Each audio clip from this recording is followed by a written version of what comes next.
Streaming live now on News8000.com. You're watching WKBT La Crosse. This is News 8 Now at noon. Good afternoon. It is Monday, June 5th, and thank you for watching News 8 Now. I'm Sophia Pullman. Let's get into some news today. It's the end of an era at the La Crosse Regional Airport. After years of service, Delta Airlines is leaving the region. That leaves behind empty ticket counters and, for many, questions. News 8's Jeremy Wall has the details. The labor shortage is forcing the airlines to make decisions that otherwise would not have been made. As the mainline carriers have hired pilots, they've made it difficult on their regional partners to operate the networks that they once operated prior to 2020. Airport Director Ian Turner says there's no two ways about it. A lack of workers has taken its toll on La Crosse. As the mainline carriers have hired pilots, they've made it difficult on their regional partners to operate the networks that they once operated prior to 2020. It's a shortage that's made its way around the country and finally landed right here at La Crosse Regional Airport, forcing Delta to fly the coop and costing taxpayers hundreds of thousands of dollars in lost revenue. It's a big economic impact, not just to the La Crosse Airport, not just to the city of La Crosse, but to all of La Crosse County and our neighboring communities across the river and to Fort McCoy. We have the demand to support air service.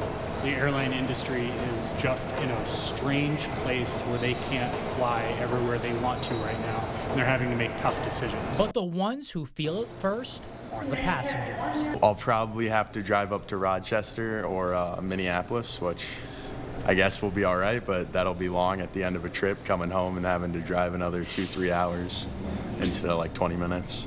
Titus Seiler hopes Delta will return someday. It'd be really nice, especially for work. It'd be appreciated. It seems like people tend to use it too. Like the planes are always decently full for a small town plane.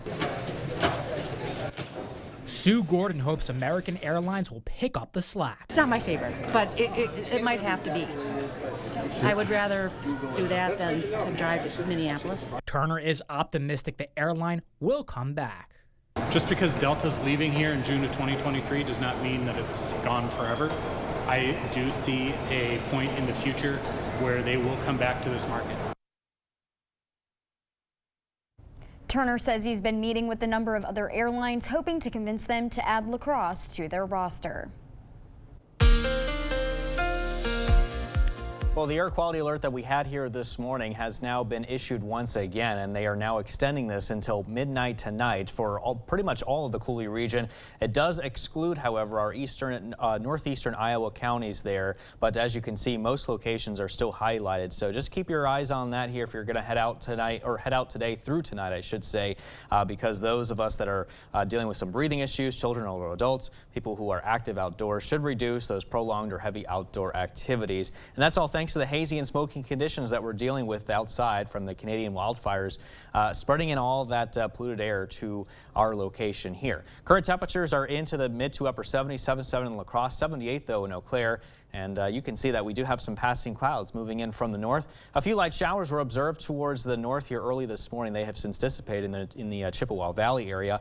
Mixed clouds and sunshine really throughout the day today can be said, but it's still going to be a little bit hazy out there with mainly temperatures in the 70s through at least 1 o'clock. And then we'll be, or should be, into the 80s by around 3 p.m. with a light westerly wind at around 5 miles an hour or so. I'll be back with a check on your full weather forecast in just a bit. Sophia?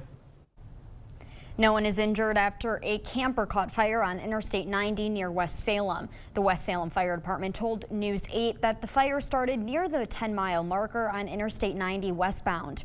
When the department arrived, the travel trailer was fully engulfed in flames. Wisconsin State Patrol says the fire was put out quickly and had a minimal effect on traffic in the area. Photos show significant damage to the back half of the camper.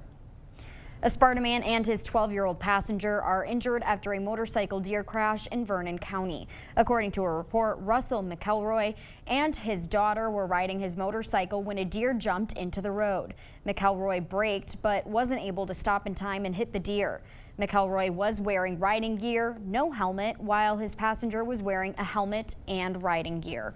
The sheriff's office said both had significant injuries and were taken to Gunderson Health in La Crosse. Back in La Crosse, the Upper Mississippi River National Wildlife and Fish Refuge swore in some furry friends as ambassadors. The Bark Ranger program has begun. BARK stands for Bag Your Pet Waste, Always Leash Your Pet, Respect Wildlife, and Know Where to Go. Dogs were sworn in with a paw print in Bryce Prairie. They got their very own bandana and a certificate. One of the biggest things is that, of course, a wildlife refuge, we're here to protect the wildlife, but also for the public. So this is a public resource. We invite everyone to enjoy it, but we also have to remember that it is for the wildlife. This program is part of the Healthy People, Healthy Parks initiative. Its goal is to teach people how to enjoy national parks with your pet. If you want your dog to be a Bark Ranger, just visit the La Crosse District Visitor Center. Kids got the chance to fish for free in Wisconsin this weekend, and it was an extra special day for some at Chad Erickson Memorial Park. It was the 11th annual Take Kids Fishing Day. The event was hosted by the Western Wisconsin AFL-CIO and the Union Sportsmen's Alliance's Boots on the Ground Conservation Program. They provided attendees with fishing poles, bait, and lunch. The AFL-CIO treasurer says this event means a lot to area families. There's some people that want to try fishing but can't even afford any investment, so the free rod and reel gives them an opportunity to fish more. Brock Miller says the event also helps get families outdoors. Tonight at Black Horse Bar and Grill in Winona, the Gate City Dixieland Jazz Band will be performing. The concert begins at 5 p.m. It is free of charge, but donations are welcome. They will be playing Dixieland and other classic jazz favorites. This 8-member band has been playing together since 1978. After the break, why man experts believe artificial intelligence is contributing to an increase in job loss. Your consumer news is just ahead. Stay with us.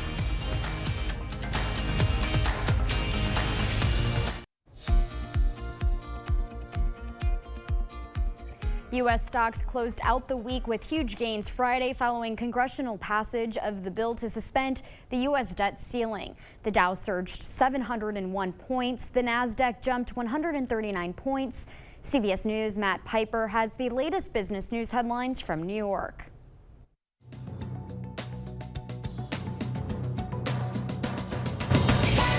As worries grow about the future of work and artificial intelligence, a new study finds AI contributed to nearly 4,000 job losses last month. That's according to data from executive coaching company Challenger Gray and Christmas.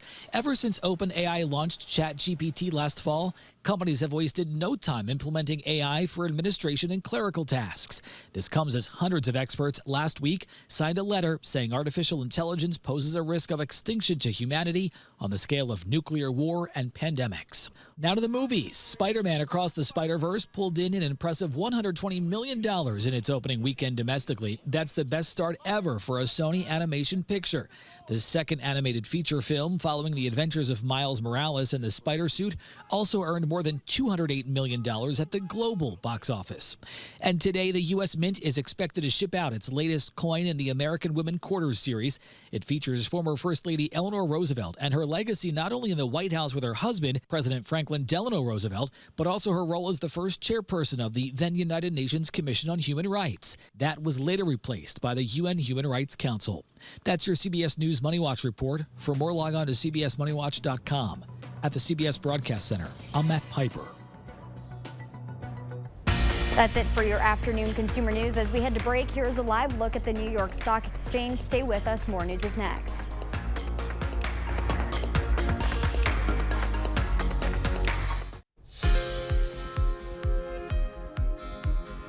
In our medical news this afternoon, why changes at the dentist's office could help children with autism, and how young people injured by guns are not getting timely mental health care after trauma. Naomi Ruckham has a look at some of the day's top health stories.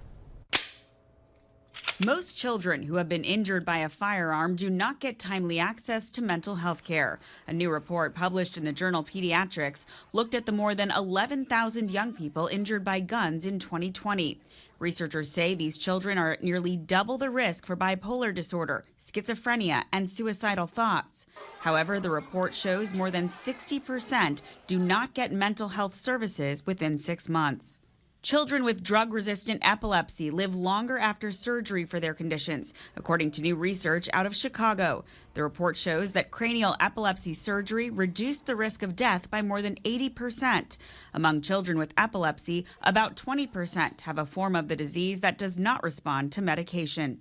And creating a special sensory environment at the dentist's office could help young people with autism get better dental care. A new study out of USC found adaptations like turning off overhead lights, projecting slow-moving images, and playing calming music or nature sounds reduced distress during dental visits. Autistic children often struggle with dental health and oral care because of sensory issues. Those are some of the day's top health stories. Naomi Ruckham, CBS News, New York. That's it for our medical news today. Here is a look at City Cam 8. Derek is in next with our forecast.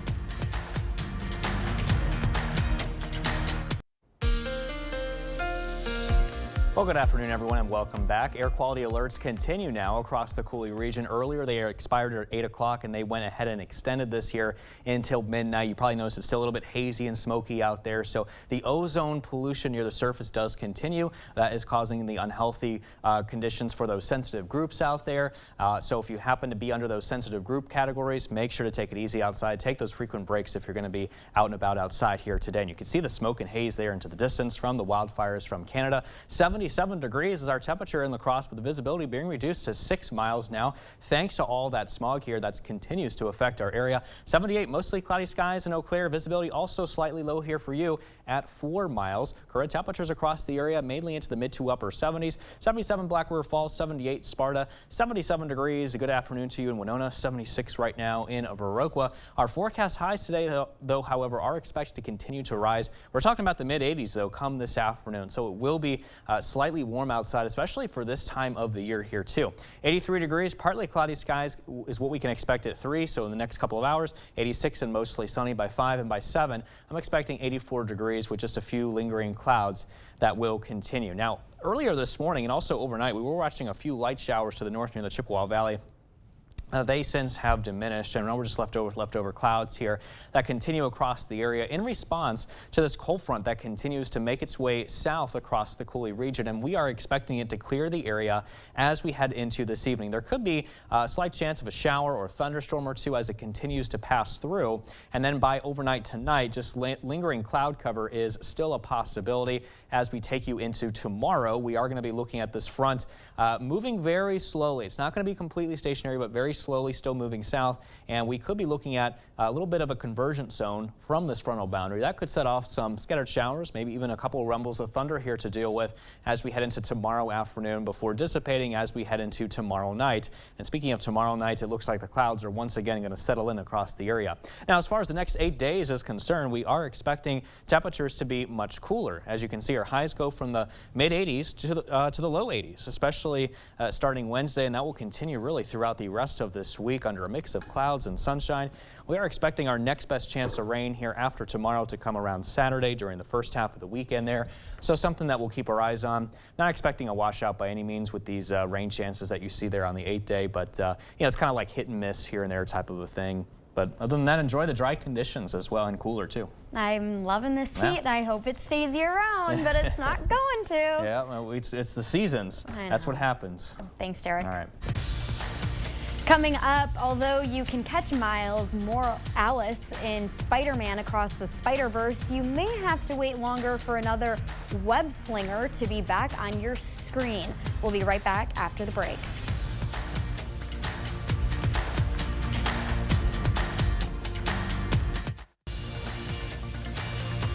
Expect more from News 8 Now. Thanks for watching. The fourth Spider-Man movie will eventually see the light of day. Tom Holland, who plays the web crawler, said that he's, quote, been having meetings about the latest edition of the Marvel franchise. However, he and the film's producer, Amy Pascal, say things are on hold because of the ongoing writer's strike. They say once that matter is settled, work will start on the film. You've heard about a message in a bottle, but what one that will end up in space? NASA wants you to get in on a mission by adding your name to an original poem titled In Praise of Mystery, a poem for Europa. The poem will be aboard the spacecraft when it blasts off in October 2024. The spacecraft will then travel billions of miles away to Jupiter's moon, Europa, where it will investigate if the ocean beneath Europa's icy crust could support life. You can sign your name at go.nasa.gov. Stay with us. We will have one more check of your forecast when we return. Here's a final check on your 8-day forecast before we go, and we're going to be looking at 86 degrees, mostly cloudy, but a lot of that is from the haze that continues to move in. Tomorrow, we're looking at a chance of thunderstorms, 84 degrees. We'll keep our eyes on that as the front kind of lingers across the area and storms could form off that boundary. But Wednesday through Friday, very dry, highs in the low 80s and much cooler. Saturday could be another chance of thunderstorms that we'll keep our eyes on. Temperatures or low temperatures in the morning, 50s and low 60s. So not rain on Saturday. Well, we'll keep our eyes on it. It's Derek. still too far away. You know, it could change. We'll watch it. Thank you. Yeah. And thank you for watching News 8 Now. You can catch us again at 5 and 6. Have a great afternoon, everyone.